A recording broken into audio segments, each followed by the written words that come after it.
Hello everyone, आज अभी हम सॉल्व कर रहे हैं हमारा जो क्लास 9th का मैथ्स का पेपर हम सॉल्व कर रहे थे उसी का क्वेश्चन नंबर 6 पार्ट 2 में मैं ले रही हूँ।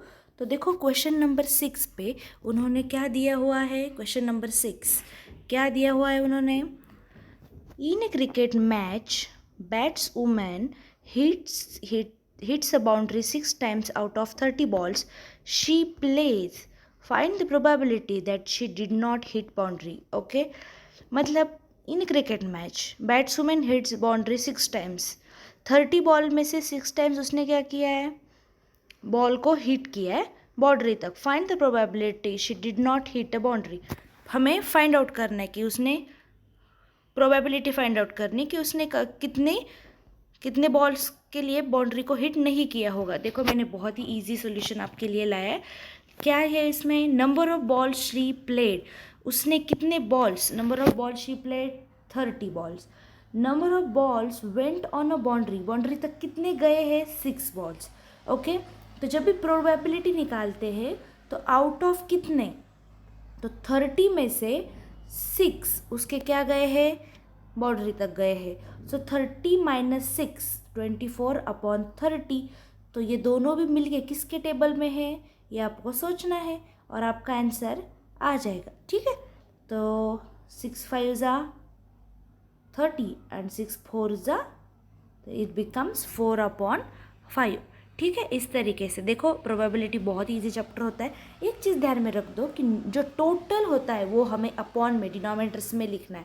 ठीक है, एंड ऊपर जो भी क्वेश्चन से रिलेटेड होगा वो हमको लिखना पड़ेगा। ओके, तो हम जाते हैं हमारा क्वेश्चन नंबर 2 क्या है, give possible expressions for the length and breadth of the following rectangle in which area is given. Okay, तो हमको क्या निकालना है, आप पहले क्वेश्चन को देख लो। क्वेश्चन क्या दिया है उन्होंने हमें, give possible expressions for the length and breadth okay of the following rectangle in which it is given. तो उन्होंने एरिया दिया है। ओके, तो वो पूछ रहे हैं कि लेंथ एंड ब्रेड्थ के लिए आपका क्या एक्सप्रेशन होगा। देखो ये रहा हमारा फॉर्मूला।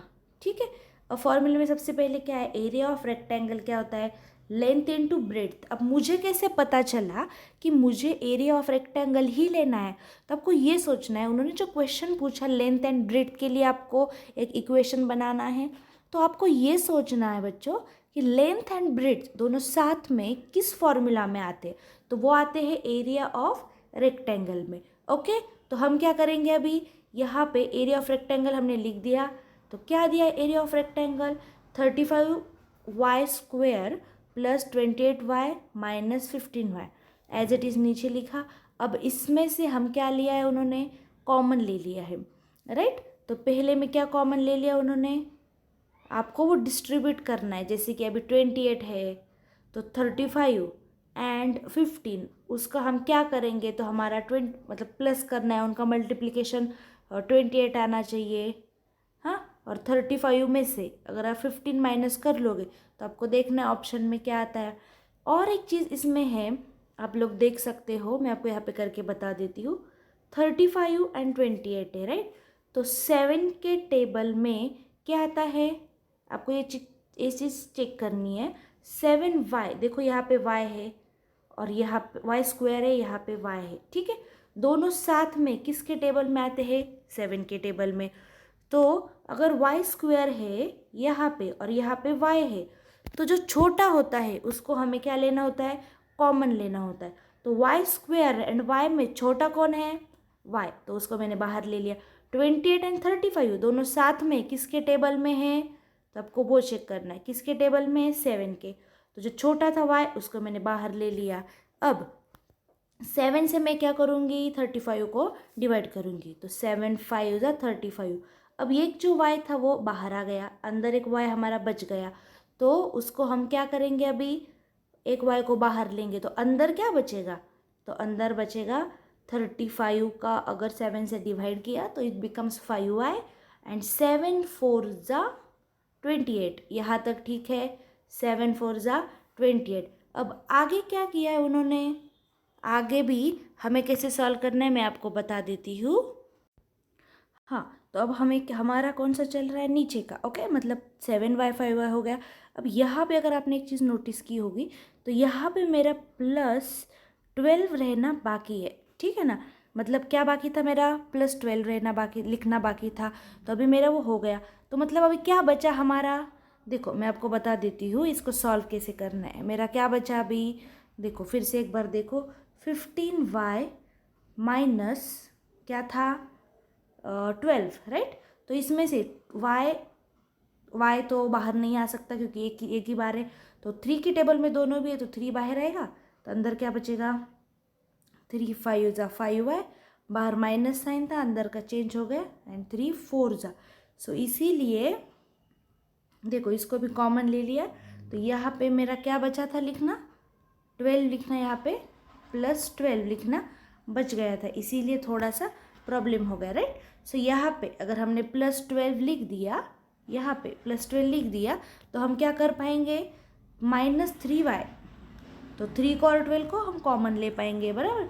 सो एक ब्रैकेट में क्या आ जाएगा 7y - 3, और एक ब्रैकेट में 5y + 4, तो एक ब्रैकेट में क्या आएगा लेंथ, और दूसरी ब्रैकेट में क्या होता है ब्रेथ। तो एज इट इज़ इस क्वेश्चन को सॉल्व करना है। देखो मैं फिर से क्वेश्चन ज़रा कन्फ्यूजिंग है, फिर से मैं आप लोगों को एक क्वेश्चन समझा देती हूँ कि कैसे करना है, ठीक है। अब देखो यहाँ पे क्या किया मैंने, 15 35 और 28 यहाँ पे मैं लिख देती हूँ तो आपके लिए ईजी हो जाए, 12 + 12, ओके। तो यहाँ पे मैंने क्या कर दिया, 35 एंड 28 इन दोनों में कॉमन ले लिया, जैसे कि यहाँ पे लिख दिया मैंने कॉमन, और इन दोनों में मैंने एक चीज़ ध्यान में रखो, ये जो अंदर के ब्रैकेट से ये क्या आने चाहिए सेम, और 7 और वो अलग अलग आएगा, तो ये हुई लेंथ और ये क्या हुई हमारी ब्रेड्थ। ऐसे आपको क्या करना है, सॉल्व करना है। नेक्स्ट क्वेश्चन की तरफ बढ़ते हैं। अब नेक्स्ट क्वेश्चन बहुत ही इंटरेस्टिंग है, ध्यान देना सब लोग। गिव पॉसिबल एक्सप्रेशन, फैक्टराइज का क्वेश्चन है, बहुत ही ईजी होता है ये क्वेश्चन, पेपर में बार बार आता है फैक्टराइज का क्वेश्चन, राइट। तो 27y³ + 125z³, ओके, दोनों को क्यूब है, तो जब दोनों को क्यूब होगा तो यहाँ पे एक चीज़ सोचनी है कि ये किसका क्यूब होगा, तो वो आपको पता होना चाहिए। देखो यहाँ पे मैंने सॉल्व करके रख दिया ऑलरेडी, देखो 27y³ + 125z³, तो 3y³, 27 किसका है 3 का, एंड 125 5 का है, क्यूब का मतलब क्या 5 × 5 × 5, तो 5 5 से क्या करना है 25, और इंटू 5, सो इट बिकम्स 125। अब बच्चे यहाँ पे मिस्टेक क्या कर देते हैं, लिख देते हैं 5 × 5 × 5, 5 1 = 5, 5 2 = 10, 5 2 = 15, और वही ख़त्म हो जाती है बात, ठीक है। तो यहाँ पे क्या किया, देखो simply 3y³ + z 5z³, right. तो दोनों को क्या है क्यूब आया है, तो क्या करेंगे अभी आइडेंटिटी यूज़ करेंगे। तो कौन सी आइडेंटिटी यूज़ करेंगे हम, देखो यहाँ पे z³ + y³ is equals to z + y, x + y, तो x² - xy + y²। बहुत ही ईजी, देखो मैं आपको एक बार बता देती हूँ फिर से क्या करना है, x + y लिख दिया आपने, ओके, एज इट इज़ क्या करना है x + y लिख दिया, राइट, क्योंकि यहाँ पे x + y दिया हुआ है। अब x हमें 3 बार चाहिए, तो एक बार बाहर आ गया तो एक बार अंदर ले लो, तो एक बार y आपको क्या करना है बाहर ले लेना है, ठीक है, y², तो दोनों बार क्यूब हो गया। अब बीच में क्या करना है, बस इन दोनों का मल्टीप्लाई करना है। अब साइन यहाँ पे सिर्फ क्या आएगी, माइनस साइन आएगी, तो उसके ऊपर आपको ध्यान देना है, राइट। तो यहाँ पे अभी क्या होगा 3y, सो x + y, तो 3y + 5z, और अंदर क्या आ जाएगा, फिर आपका अंदर क्या आ जाएगा 3y² x की जगह पे, y की माइनस x × y मतलब क्या आ जाएगा आप लोगों का xy, मतलब इन दोनों का मल्टीप्लिकेशन, राइट। और उसके बाद y², तो हमारा y क्या है 5z, तो यहाँ पे क्या आ जाएगा 5z², राइट। अब नेक्स्ट क्या करना है हमें कि 3y + 5z इनका सम नहीं होगा, क्यों, क्योंकि एक तरफ y है और एक तरफ z है, तो अलग अलग चीज़ें होगी, तो देखो यहाँ पे y है यहाँ पे z है, तो आपका स्क्वायर नहीं हो सकता, आपका एडिशन नहीं हो सकता, तो आपको क्या करना है उसका एज इट इज़ रखना है। बस यहाँ पे 3y² है ना, तो आप यहाँ पे क्या लिखोगे 3y², तो 9y², बराबर। यहाँ पे क्या है, यहाँ पे मल्टीप्लिकेशन का साइन है, तो आप यहाँ पे क्या लिखोगे 3 5 = 15 और yz अलग अलग है तो एज इट इज़ रहेगा, एंड 5z² तो 25z²। देखो इतना इजी क्वेश्चन है, बट अभी इस क्वेश्चन में इम्पॉर्टेंट क्या था, यहाँ पे इम्पॉर्टेंट बस फॉर्मूला है, जो कि आपका फॉर्मूला लर्न हुआ तो आपको क्या करना है, वैल्यू सिर्फ पुट करनी है, बाकी कुछ नहीं करना है। बढ़ते हम हमारे नेक्स्ट क्वेश्चन की तरफ। ओके, हमारा नेक्स्ट क्वेश्चन क्या है देख लो, 125x³ - 27y³। ओके, अब ये उन्होंने क्या दिया है, उल्टा दे दिया है। देखो मैंने इसके जैसा एक अलग क्वेश्चन लाया है, इस क्वेश्चन का आंसर आप लोग खुद सॉल्व करके मुझे बता देना, क्योंकि मैंने क्या किया, एक आप खुद सॉल्व करो, उसके जैसा मैंने अलग ज़रूर लाया है। देखो यहाँ पे मैंने क्या किया, माइनस साइन ले लिया, क्योंकि पहले क्वेश्चन में हमने क्या लिया था, प्लस ले लिया था। देखो यहाँ पे है, हमने प्लस ले लिया था। अब यहाँ पे 125 है, 8 2 का क्यूब होता है, ठीक है, बट यहाँ पे माइनस साइन का चेंज है, तो उसको हम कैसे टैकल करेंगे, हम सॉल्व करते हैं, बहुत ही ईजी होता है। इसमें भी क्या करना है, फॉर्मूला करना है बस, बाकी कुछ नहीं।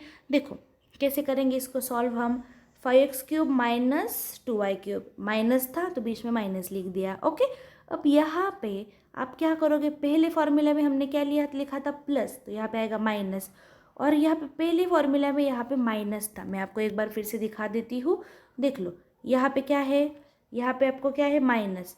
बस अगर माइनस का क्वेश्चन आया, जैसे कि यहाँ पे देखो अभी माइनस का क्वेश्चन आया है, राइट, तो माइनस के क्वेश्चन में यहाँ पे क्या लेना है, प्लस, और अगर प्लस का क्वेश्चन हुआ तो माइनस लेना है, और माइनस का क्वेश्चन हुआ तो प्लस लेना है। ये चीज़ सिर्फ ध्यान में रखो, ठीक है।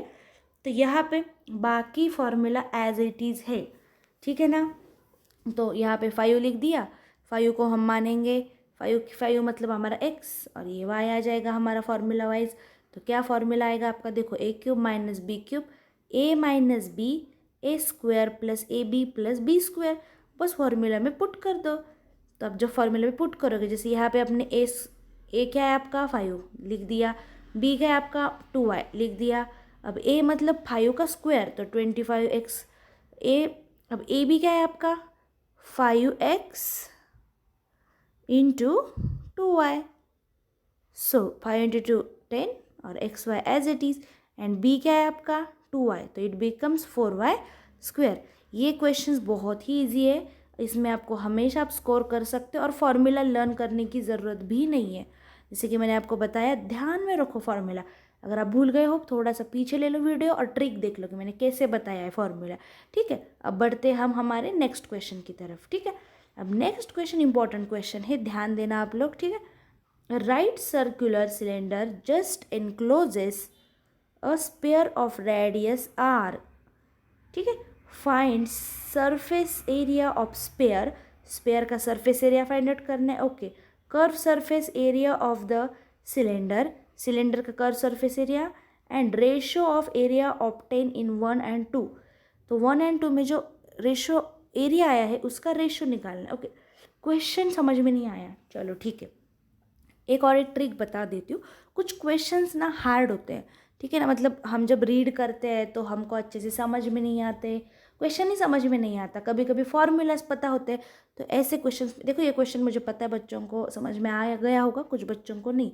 तो क्या करना है, देखो मैं एक बार आपको सोल्यूशन दिखा देती हूँ। तो सरफेस एरिया ऑफ स्पेयर, अब उन्होंने आपको वहाँ पे बोला है स्पेयर, राइट, तो आपको सिंपली क्या करना है, स्पेयर का फॉर्मूला डाल दो। क्या स्पेयर का फॉर्मूला लिखा है यहाँ पे देखो, 4πr² लिख दिया। अब हाइट, अब वहाँ पे ऊपर भी एक, देखो ऊपर भी होगा एंड नीचे भी होगा, तो यहाँ से यहाँ हाइट, यहाँ से यहाँ हाइट, तो हाइट 2 टाइम्स आ जाएगी, तो r + r क्या हो जाएगा हमारा 2 हो जाएगा, बराबर ना। ओके, तो इट बिकम्स 2r, तो हमारी रेडियस क्या होगी, r होगी, बराबर।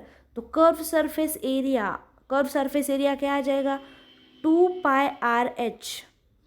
कर्व सरफेस एरिया क्या होता है 2πrh,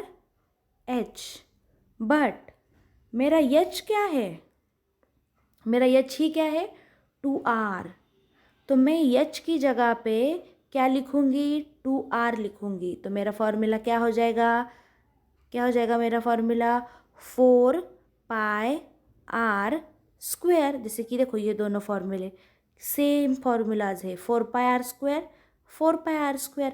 अब मुझे क्या निकालना है, क्या बोला है उन्होंने, रेशो ऑफ द एरियाज। तो इनका रेशो क्या है, तो रेशो क्या आएगा, 4πr² अपॉन 4π, तो इट बिकम्स 1:1।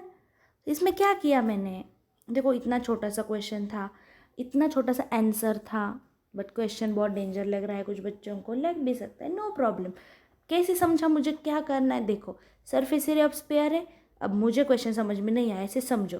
तो surface area of the sphere, यहाँ पे ना कुछ नंबर दिया है, ना किसी की मेजरमेंट दिया है, ना लेंथ दी, ना मतलब कुछ भी नहीं दिया, ना आर दिया, ना हाइट दी। तो मैं क्या लिखूँगी, पहले फॉर्मूला लिख दिया मैंने, ठीक है। तो curve surface area of the cylinder, तो उसका निकाल लिया हमने, एंड फिर उसका रेशो लिख दिया, ठीक है। बाकी कुछ नहीं करना है। अब कंस्ट्रक्ट का क्वेश्चन आपको देखना है। Construct a triangle ABC in which BC 7 centimeter, angle B 75 degree and AB plus AC is equals to 13 centimetre. देखो 3 मार्क्स का इम्पॉर्टेंट क्वेश्चन है, मैंने स्टेप वाइज सब आपके लिए सॉल्व करके रख दिया है ऑलरेडी। देखो एक एक चीज़ हम देख लेते हैं। देखो पहले तो ऐसे आएगा, ठीक है ना, डायग्राम आप अच्छे से देख लो कैसे आएगी। अब उसको हम धीरे धीरे धीरे करके सॉल्व करते हैं। कैसे करना है, एक एक स्टेप देख लो। क्या है फर्स्ट स्टेप, उन्होंने क्या दी है, the steps to draw the triangle of the given measurement as follows. Okay, first क्या है, draw line segment of base B C is equals to 7 centimetre. B C को क्या करना है आपको, 7 सेंटीमीटर करना है। Measure and draw angle B is equals to 75 and draw the ray B X. तो मतलब पहले आपको क्या करना है, सबसे पहले आप क्या करोगे, इसमें 7 सेंटीमीटर क्या हो जाएगा आपका, बी सी हो जाएगा, बराबर। फिर बी एक्स ड्रॉ करना है आपको, फिर आप पहले बी एक्स ड्रॉ कर लोगे, फिर आगे क्या करना है, बहुत ही इजी डायग्राम है। इस डायग्राम के ऊपर, मतलब इस कंस्ट्रक्शन के ऊपर मैं और कुछ वीडियोस बनाने वाली हूँ, ताकि यहाँ पे क्या है ना, मुझे प्रोटेक्टर बोलो या फिर राउंडर बोलो, यूज़ करना नहीं बन रहा है। तो यहाँ पे देखो आप सब रूल्स मैंने अच्छे से लिख के दिए। Take a compass and measure A B plus A C 13 centimetre with B as the center and draw an arc at the point B D join DC. Now draw the perpendicular bisector of the line BD and the intersection point is taken as A. Now join AC. Therefore ABC is the required triangle. देखो यह ऐसी diagram आपके आनी चाहिए। अब डरो मत, इसका फुल एक्सप्लेनेशन मैं आपको आने वाले नेक्स्ट वीडियो में ड्रॉ करके खुद दिखाने वाली हूँ। यहाँ पे पॉसिबल नहीं हो पाएगा। तो अभी हम बढ़ते हैं हमारी नेक्स्ट क्वेश्चन की तरफ, ठीक है, जो कि हमारा अभी शायद लास्ट पार्ट 2 का लास्ट क्वेश्चन होगा। और देखो ये जो क्वेश्चन है ये 4 मार्क्स के लिए है पहली बात तो, और बहुत ही इजी क्वेश्चन है। क्या क्वेश्चन है, A B C D is a trapezium. Okay, trapezium A B C D in which A B parallel to D C, B D is a diagonal and E is the mid point of A D. Okay, आगे line draw, क्या बोला, ये चीज़ important है, ई is the midpoint of AD, ठीक है। Okay, आगे क्या दिया है उन्होंने, a line is drawn through E से जो लाइन ड्रॉ हुई है पैरेलल टू ए बी को क्या है, ये लाइन्स पैरेलल, देखो आप यहाँ पे देख सकते हो ये क्या है, दोनों लाइन्स क्या एक दूसरे को पैरेलल है। Okay, parallel, show that F कहाँ पे है, अब यहाँ पे हमें एफ देखना है। शो दैट एफ, देखो यहाँ पे एफ है आपका, F is the mid point of B C, mid point of B C, बहुत ही आसान है। देखो एक चीज़ ध्यान में रखो, अगर कोई डायग्राम है, I mean in the triangle हो, ट्रेपेजियम हो, तो उसमें अगर आपको एक मिड पॉइंट ऑलरेडी उन्होंने दिया हुआ है, तो दूसरा जो मिड पॉइंट निकालने का जो ये क्या बोलते हैं उसको, एक ट्रिक होती है, उसका क्या करना होता है, देखो यहाँ पे सब कुछ लिख के दिया हुआ है।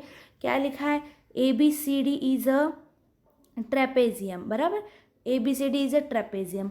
We have to prove F is the mid point, we have to prove F is the mid point of B C, that is B F is equals to C F.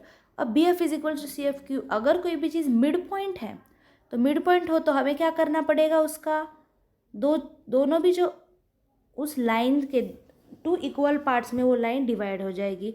इसीलिए B C is equals to B F plus C F. Let E F intersect D B at जी।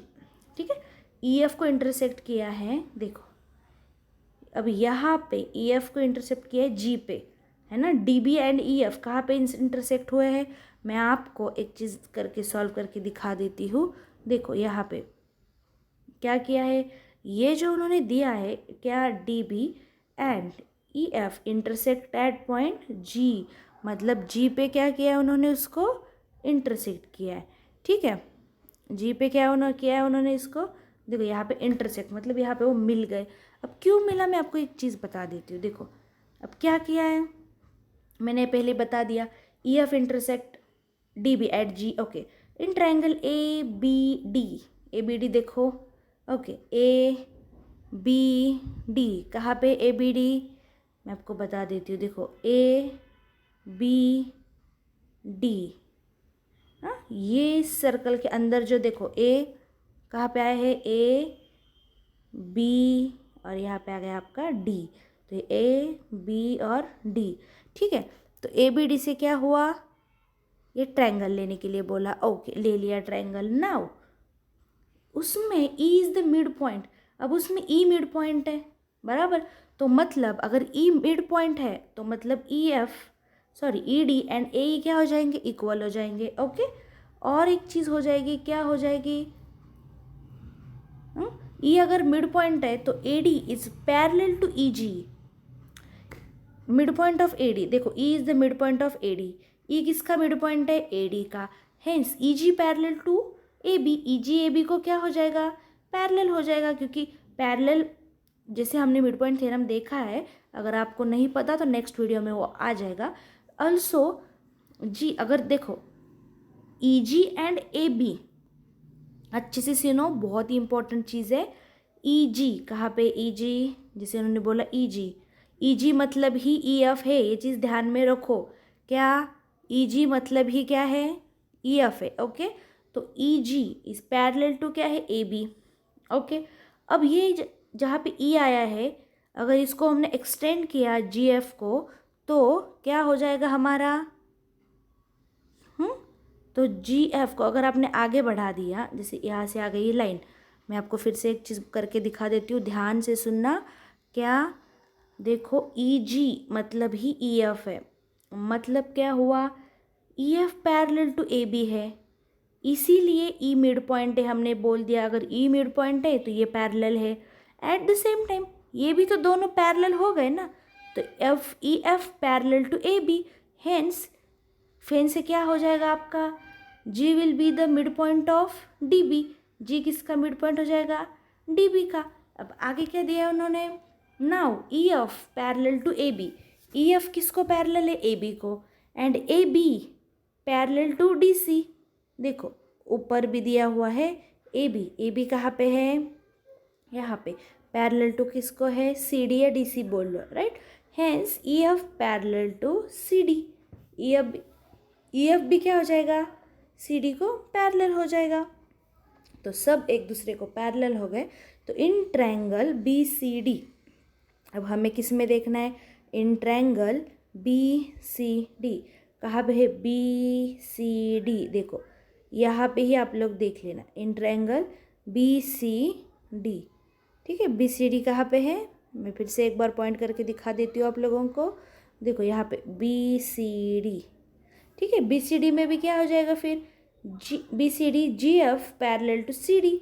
देखो ये जी F है, ये C D को क्या हो जाएगा, parallel हो जाएगा।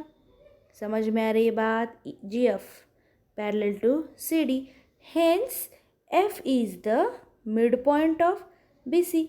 क्यों, क्योंकि एफ किसकी साइड पे है, इस लाइन पे है, बी सी पे है, तो बी सी पे बी सी ट्रांसवर्सल होगी, है ना, D C and E F की, तो जब ट्रांसवर्सल होगी और ये B C and is equals to B F plus B C हो जाएंगे, hence F is the mid point of B C. ठीक है, अब जाते हैं हम हमारी नेक्स्ट। अब हमारा नेक्स्ट क्वेश्चन है, prove that equal chords of a circle और congruent circles are equidistance from the centre. Equal chords of a circle और of a congruent circles are equidistance from the centres. हमें proof करना है कि वो centre से equidistance पे। चलो कोई बात नहीं, बहुत ही इजी क्वेश्चन है, हम बहुत जल्दी कर लेंगे, बट आपको ध्यान देना है बेटा, ठीक है। अब देखो, दो ट्रायंगल्स ले लिए, एक डायग्राम ले ली, बराबर। इसमें देखो एक एक चीज़ धीरे से देखना। ए ओ क्या दिया है, ए ओ बी, राइट। और दूसरा क्या दिया है उन्होंने, डी ओ सी, सॉरी दूसरा क्या दिया है उन्होंने, डी ओ सी, बराबर। तो अब हमें क्या करना है, तो यहाँ पे क्या दिया, देखो given A B is equals to C D are two equal chords of the circle with centre O. उन्होंने पहले खुद ही दे दिया, A B is equals to क्या है, डी सी, ठीक है। नेक्स्ट वन, प्रूव क्या करना है, A O B is equals to C O D, A O B is equals to C O D. अब कैसे करेंगे प्रूफ, इन ट्रायंगल जो प्रूफ करना है उनको ले लेते, in triangle A O B and C O D, triangle लिया। अब दोनों में कॉमन क्या है, हमें वो चेक करना है। पहली चीज़ क्या कॉमन है, पहली चीज़ देखो O C is equals to O A, where is O C, देखो O C is equals to O A, क्या है दोनों में वो रेडियस है, मतलब रेडियस ऑफ सेम सर्कल, बराबर ना। At the same time O B is equals to O D, वो भी क्या है, radii of same circle, right. अब नेक्स्ट पे जाते हैं, क्या दिया है उन्होंने, A B is equals to C D, A B is equals to C D, क्यों, क्योंकि वो क्या है कॉर्ड से, उन्होंने क्या बोला है, हमने पहले लिख दिया क्या, इक्वल कॉर्ड्स, ठीक है। अब हमारा नेक्स्ट क्वेश्चन क्या जाएगा, हम नेक्स्ट क्वेश्चन मतलब नेक्स्ट पॉइंट क्या आ जाएगा, triangle A O B is congruent to triangle C O D by S S S property and then by using corresponding parts, मतलब सी पी सी डी से क्या हो जाएगा, A O B is equals to angle C O D. बहुत ही easy question था, इतना hard question आप लोगों को नहीं था, ओके। देखो ये क्वेश्चन पेपर का पार्ट 2 था जो कि हमने अभी सॉल्व किया है। देखो आप लोगों को एकदम धीरे धीरे, अगर आपको समझ में भी नहीं आया होगा क्योंकि हमने फास्ट सॉल्व किया है, तो आपको यहाँ पे सबके आंसर्स मिल जाएंगे। इस क्वेश्चन में ध्यान रखना कि +12 लिखना है आगे। नेक्स्ट ये क्वेश्चन जो है इसका वहाँ पे 27y² है, मैंने 8 दिया है, इसको आपका सॉल्व करना है और कमेंट्स में राइट डाउन करना है। मैं आपको बता दूंगी आपका आंसर सही है या नहीं है, ठीक है। एंड उसके बाद ये इसके फॉर्मूलाज लर्न करने पड़ेंगे। ये कंस्ट्रक्शन का मैं वीडियो बना रही हूँ ताकि आपको ईजीली समझ में आ जाए। और नेक्स्ट क्या है, मिड पॉइंट थ्योरम भी मुझे आपको समझाना है। एंड नेक्स्ट ये थ्योरम्स बहुत ज़्यादा टू प्रूफ करना बहुत ज़्यादा ईजी होता है, बस आइडेंटिटीज़ को समझो, कॉन्करेंस ऑफ ट्रायंगल से वो सारी चीज़ों को आप अच्छे से समझ लो, बहुत ईजी जाएगा। अब जो इसका लास्ट है पार्ट 3 वो मैं जल्दी लेके आ रही हूँ, तो आप तब तक ये क्वेश्चन पेपर को अच्छे से डाउनलोड कर लो, पहले सारा वीडियो अच्छे से देख लो, समझ लो, उसके बाद आप PDF को डाउनलोड कर लो। और उसके साथ साथ अगर आपको और ये वीडियोस देखना पसंद है तो आप हमें फेसबुक पे, इंस्टाग्राम पे भी फॉलो कर सकते हो।